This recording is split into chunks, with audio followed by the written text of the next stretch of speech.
आता आपल्या महाराष्ट्रीयन लोकांना असं सांगायचं आहे की आपल्या देशामध्ये एक तऱ्हेचा नवीनच भूतांचा प्रकार सुरू झालेला आहे.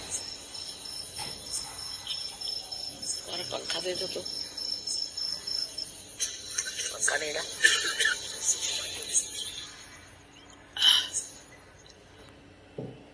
आणि ह्या भूतांच्या प्रकारामध्ये राक्षसी प्रवृत्ती, आसुरी प्रवृत्ती फार वाढलेली आहे. ते आपल्याला काल दिसलंच. ही प्रवृत्ती फार वाढलेली आहे आणि ती प्रवृत्ती वाढून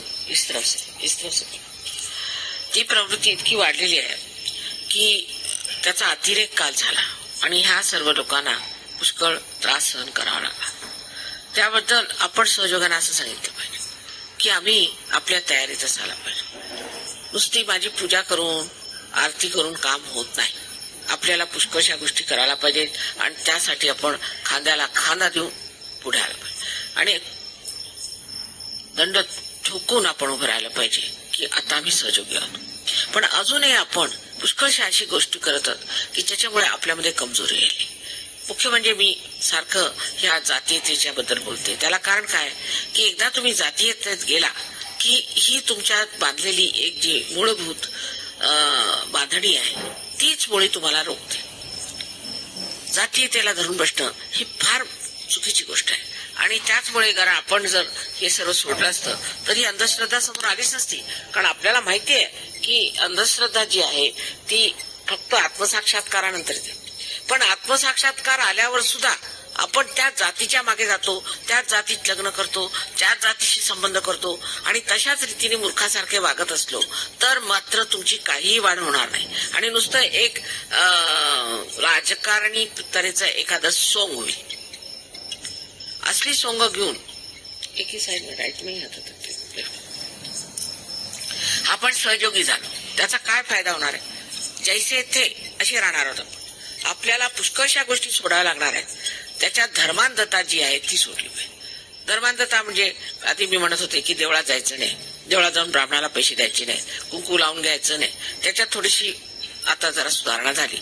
त्याला कारण असं आहे की लोकांना त्रास होतो.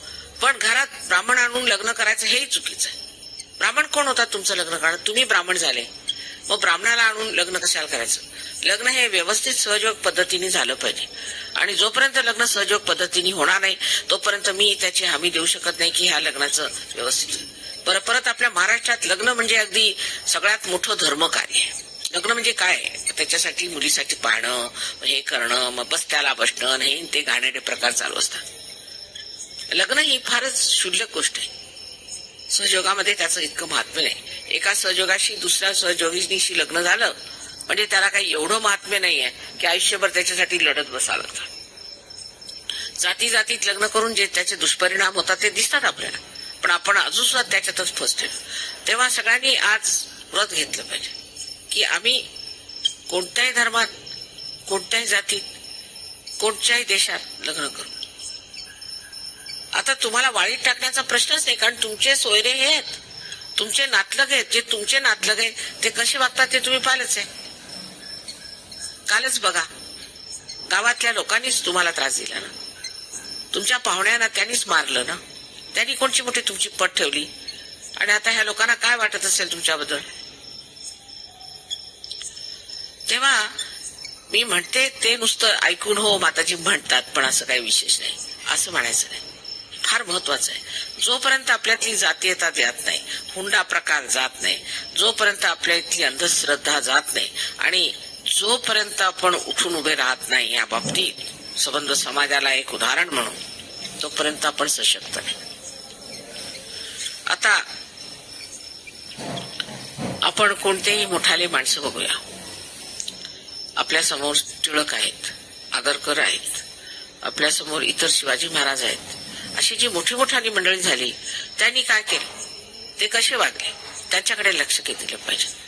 शिवाजी महाराजांनी सुद्धा त्यांना 4दा लग्न करावं लागलं राजकारणासाठी. त्यांनी केलं. राजकारणासाठी मला करायचं तर मी केलं लग्न, पण त्याच्यात ते निसंगात होते. त्याच्यावर त्याचा परिणाम नव्हता. काय करावं लागलं तर केला. 4 लोकांशी आम्हाला दोस्ती करायची. त्यांनी जातपात पाहिली नाही की 96 कुळी असलं पाहिजे की अमुकच असलं पाहिजे, असं काही पाहिलं नाही. ज्या वेळेला इतक्या वर्षापूर्वी गागा भट्टांना इथे येऊन त्यांना राज्याभिषेक द्यावा लागला, तेव्हा या जातीपातीच्या लोकांनी त्यांना किती हिणवून टाकलं की तुम्ही कुणबी आहात, तुम्ही मराठा नाही. तेव्हा तुमची कोणची जात असे नका, तुम्ही आज सहयोगी झाला, तुमची जात बदलली, तुमचा धर्म बदललेला आहे. हा धर्म विश्वनिर्मल धर्म आहे, तो तुमच्यात जागृत झालेला आहे. त्यामुळे सर्व तुमच्या वाईट सवयी गेल्या, सगळं काय गेलं. पण हे भूत अजून गेलेलं नाही. तुमच्या जातीच्या लोकांशी तुमचा संबंधच आला नाही पाहिजे, कारण ही जमात जी तुमची आहे ते भूत आहेत सगळे. दारू पिणं, मार करणं, मग ते दारू पिऊ नये तर काय करे, हुंडा घेऊ नये तर काय करू, पण ते आमच्या जातीतलंच असलं पाहिजे. मग तुम्ही सहयोगी कसे? मग सहयोग सोडा. तुम्ही काय तुम्ही दोन धर्मात उभे राहू शकता का? नाही राहू शकत. त्याच्यामुळेच काल ह्यांना मार खावा लागला. हे लोक ज्यांनी सर्व धर्म सोडला, परमेश्वर सोडला, आणखी आम्ही काहीच असं करत नाही असे करून उभे राहिले, त्यांनी काल मार दिला. त्याला कारण थोडस तरी मला असं वाटतं की आमच्यामधली जी कमजोरी ती त्यांनी ओळखली आणि त्यांच्यामध्ये आपण अंधश्रद्धेला पूर्ण झालो.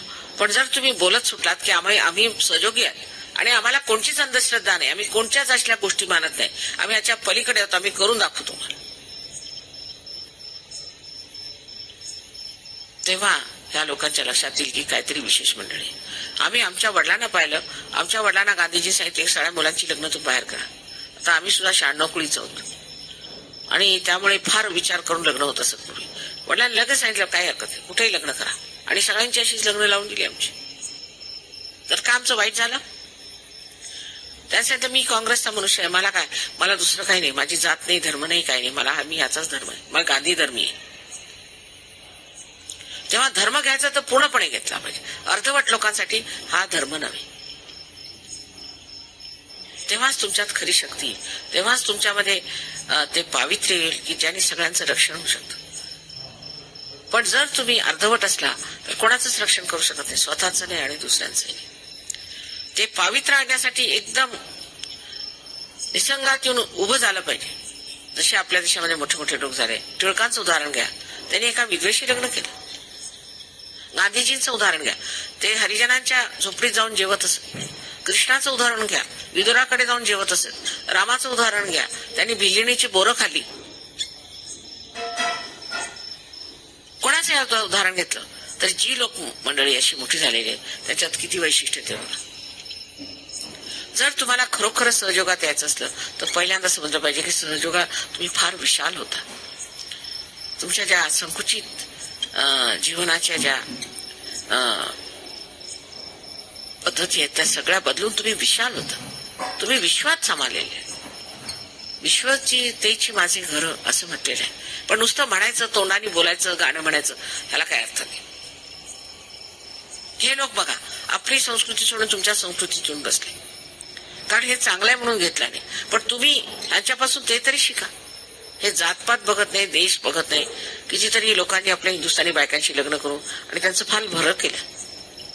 नाही तर पूर्वी एखाद्या इंग्लिश माणसाला हिंदुस्थानी बाई दिली की तो मारून खायचा तिला. म्हणा इथे अजूनही मारून खातातच. इथे बायकांना मारून खाणं हा आपल्याकडे एकच खाण्याचा धर्म आहे. पण तरी सुद्धा आपण त्या रीतीने वागतो. बायकांची इज्जत करायची नाही, सगळ्यांच्या समोर भांडायचं, सगळ्यांना बोलायचं, ही एक दुसरी पद्धत आहे. इथे बायकांना दाबून ठेवायचं.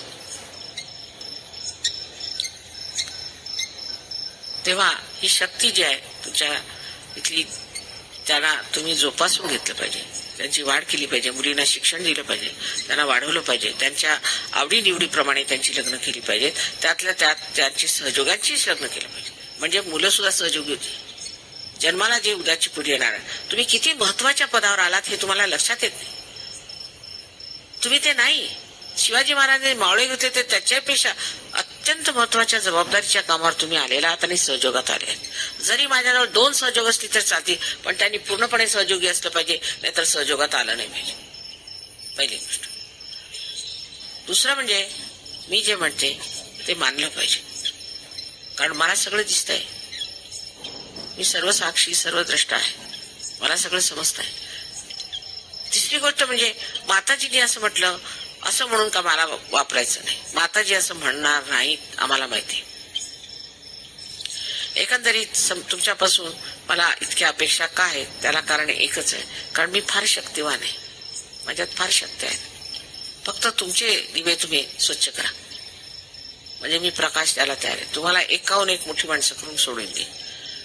काय गांधी आणि काय टिळक आणि काय त्याच्या पुढे तुम्ही म्हणजे कितीतरी दैदिप्यमान होऊ शकता. एवढे मोठे सुधारक नाही, एवढे मोठे महत्वाचे लोक तुम्ही होऊ शकता. पण आधी तुमचे दिवे तुम्ही स्वच्छ करा. जर ते दिवे स्वच्छ झाले नाही तर तुम्ही जिथल्या तिथे कुजून मारणार आणि सहयोगाची बदनामी आहे. तर प्रत्येकाने लक्षात घेतलं पाहिजे की माताजी मध्ये अत्यंत शक्ती आहे. त्या जर वापरायच्या आहेत तर त्याचं जे साधन आम्ही त्याचे जे आम्ही प्रकाश आहोत ते प्रकाश आमच्यातून वाहण्यासाठी म्हणून आमचे दिवे स्वच्छ पाहिजे आणि त्याची पूर्ण तयारी असायला पाहिजे. ध्यानधारणा करायलाच पाहिजे.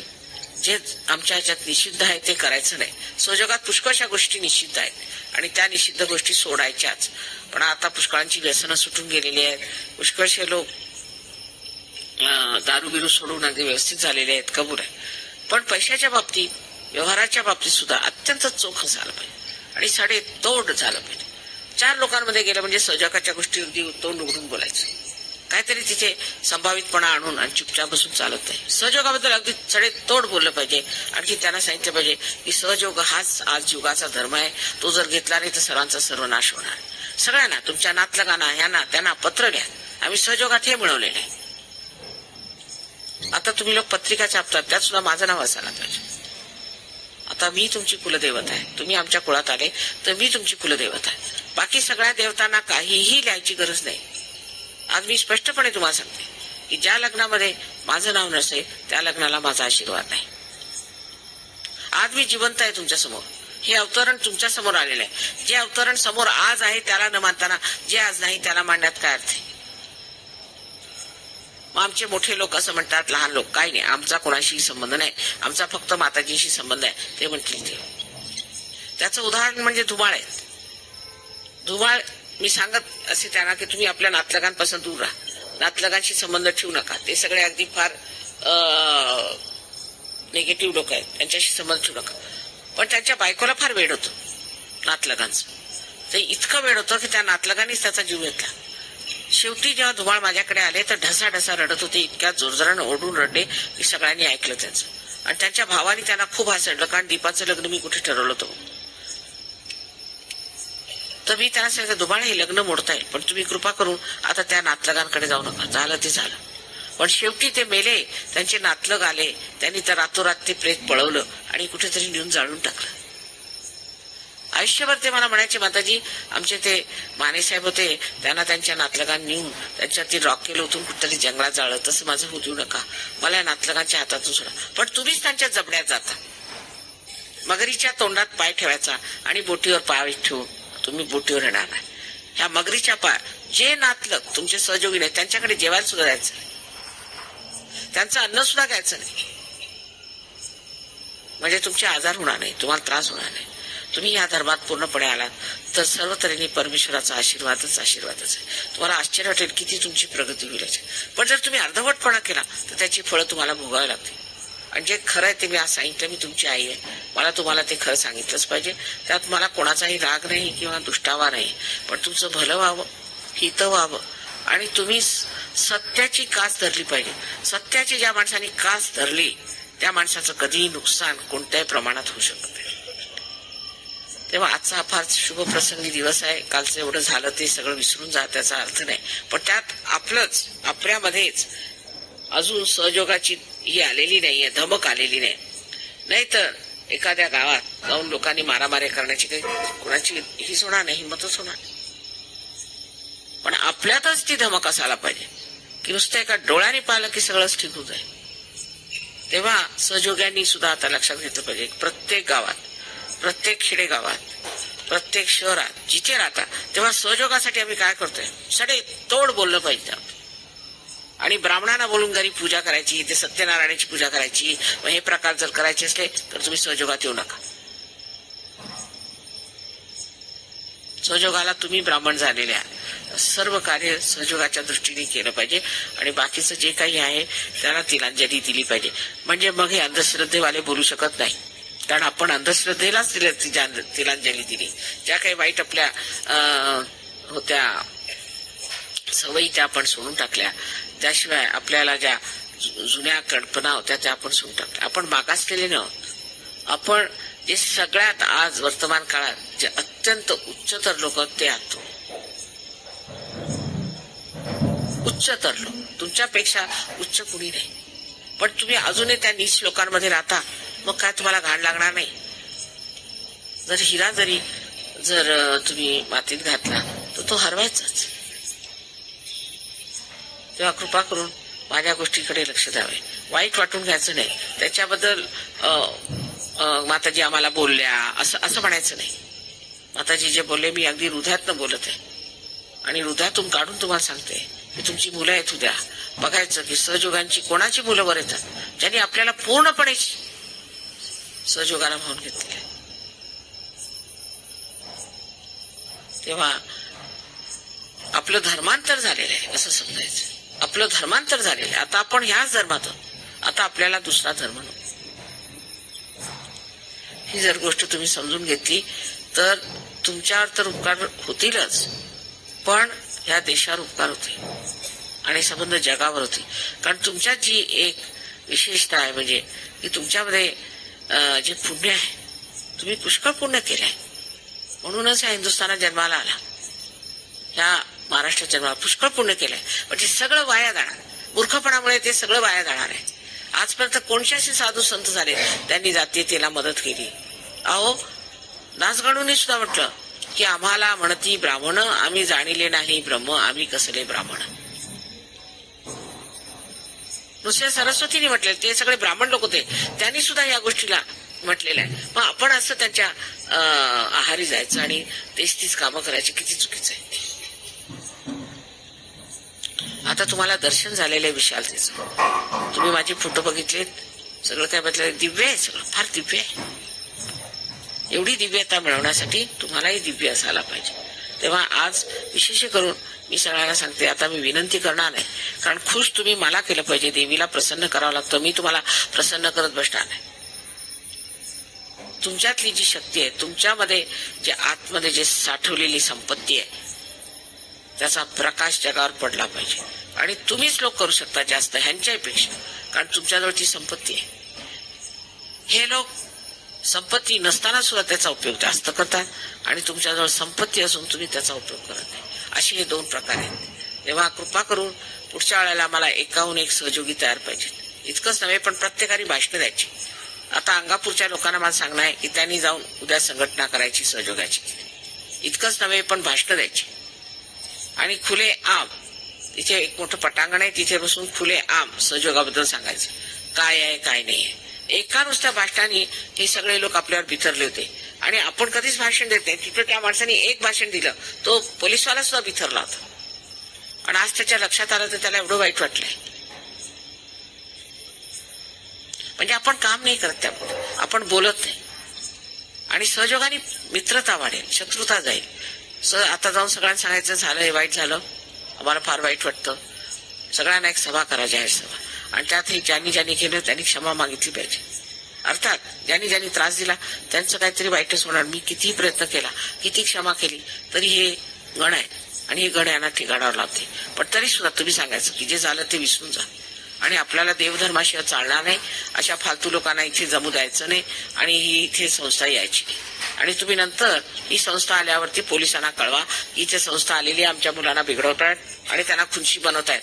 मागच्या वेळेला त्यांना दगड मारायला सांगितलं, आता सगळ्यांनी मिळूनच सांगायचं. आणि सरपंच सुद्धा सहयोगी निवडायचा, प्रयत्न करायचा. दुसरं म्हणजे असं की या देशामध्ये एक शरद पवार म्हणून एक फार वाईट मनुष्य आहे आणि त्याची संबंध तो एक त्याचा माफिया म्हणतात गुंडगिरी चाललेली आहे. तेव्हा त्याच्या पार्टीला वोट द्यायचं नाही, काय झालं तरी कुणालाही द्या, पण त्याच्या पार्टीला वोट द्यायचं नाही. आणि सहयोगांनी त्याच्या विरुद्ध काम करायचं. कुठे असले तरी त्याच्या विरुद्ध काम करायचं. कुठे असलं तरी की हा मनुष्य किती वाईट आहे, ह्याला देवावर विश्वास नाही. ह्यानेच ही टूम काढलेली आहे रजनीशला भेटून. रजनीश आणि ह्याची म्हणून ही टूम आहे की देव नाहीये असं सिद्ध करायचं. तर ह्याला देव नको, कारण ह्याच्या आईचा पत्ता नाही. ह्याला देव नको आहे. देव नको म्हणजे मग देव नको आणि मग तुम्ही दारू प्या, वाटेल ते धंदे करा. तर अशा रीतीने पत्रकं काढायची आणि लोकांना सांगायचं की असे जे लोक शिकवतात अशा लोकांशी आमचा काही संबंध नाही. आम्हाला देवाधर्माने राहायचंय, आम्हाला दुसरं काही नको. सहयोगाने कुणीच दैववादी बनत नाही, देववादी बनतात आणि सशक्त बनतात. त्याला डॉक्टरांचा पुरावा आहे. हे आम्हाला काय बोलतात, कुणी उठाव काय बोलाव ते मानलं पाहिजे का? डॉक्टरांनी सिद्ध केलेलं आहे. आता आम्ही काय ते सिद्ध करून दाखवायचं? माझ्यातर्फे मला जितकं बनेल तितकं मी या न्यूजपेपरवाल्याला सांगेन. पण असले घाणेरडे न्यूजपेपर घ्यायचेच नाहीत. केसरीवर बहिष्कार टाकायचा, लोकसत्तेवर बहिष्कार टाकायचा, ऐक्य म्हणून पेपर आहे त्याच्यावर बहिष्कार टाकायचा. दुसरा पेपर तुम्ही साताऱ्याला सुरू करा. ऐक्य म्हणून जे पेपर त्याच्यावर बहिष्कार टाकायचा. अगदी बेकार आहे ते.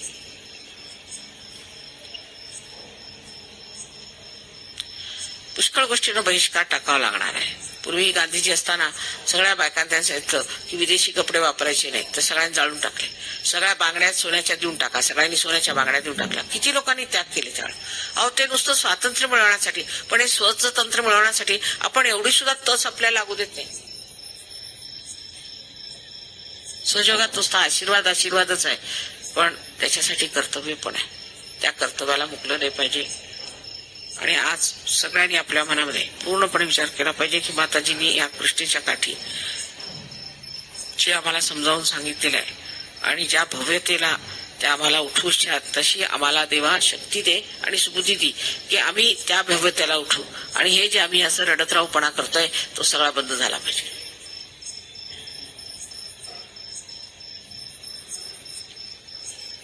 या त्या उपायाने आपलं आपण ठीक करून घेतलं पाहिजे. स्वतः विचार करू की मी काय करतोय. माताजी म्हणतात तुम्ही फार मोठे होऊ शकता, पण मी काय करतोय, माझ्यात काय दोष आहे? तुम्ही जर मला खरंच आदिशक्ती मानता, मग तुम्हाला आणखी जगातलं पाहिजे काय? अहो, जी आदिशक्ती जिने सर्व सृष्टीची रचना केली, सगळं काही जगामध्ये केलेलं आहे, आज जेवढं काही आहे ते आम्ही केलेलं जर असलं तर मग तुम्हाला आणखीन काय पाहिजे? नुसतं आदिशक्ती म्हणायचं, ओरडायचा, जय जयकार करायचा, पण त्याचा काय अंदाज आहे का तुम्हाला? आदिशक्ती म्हणजे काय असतं ते? एवढी मोठी तिची गोष्ट आहे आणि असं तोंडाने आपण म्हणतोय, नुसतं चरपट पंजिरी आहे ती. स्पष्टपणे समजून घ्या. आदिशक्तीने तुम्हाला निवडलेलं आहे, ज्या कार्यासाठी हे तुमचं परम भाग्य आहे. अनेक वर्षाचं तुमचं पुण्य आज कामाला येणार आहे. तेव्हा कृपा करून त्याच्या लायक व्हा. कसले तरी रडतराव घोडं ह्याच्यात चालणार नाही. आणि असे जर असले तर तुम्ही जगातून निघालेले बरे. आजपासून सगळ्यांनी हा मनात विचार घ्यायचा. त्या शिवाजीला भवानीने नुसती तलवार देऊन एवढं प्रभावी केलं, तीच भवानी आज तुमच्या समोर बोलते. ती तुम्हाला कुठल्या कुठे पोचून देईल याचा काही अंदाज आहे का तुम्हाला? तर आजच्या ह्या शुभ प्रसंगी नम्रपणे व्रतनिश्चय आपण ठरवायचं की आम्ही सहयोगी आहोत आणि मरणापर्यंत आम्ही सहयोगी राहू आणि त्याच्याही नंतर आम्ही सहयोगी आहोत. हे अनंतातलं आमचं मिळवलेलं आहे आणि आम्ही तसे राहू. आणि अशा वीरश्रीनी आणि अशा गौरवानी आयुष्यात राहिलं पाहिजे. हा गौरव असायला पाहिजे. त्यात तुमचं काही चुकलेलं नाहीये. परमेश्वराचं कार्य करणं हे फार मोठं आहे आणि तुम्हाला आम्ही निवडलेलं आहे. तुमचा आम्ही गौरव केला. आता तुम्ही सुद्धा परमेश्वराचा गौरव वाढवावा असा माझा तुम्हाला अनंत आशीर्वाद आहे.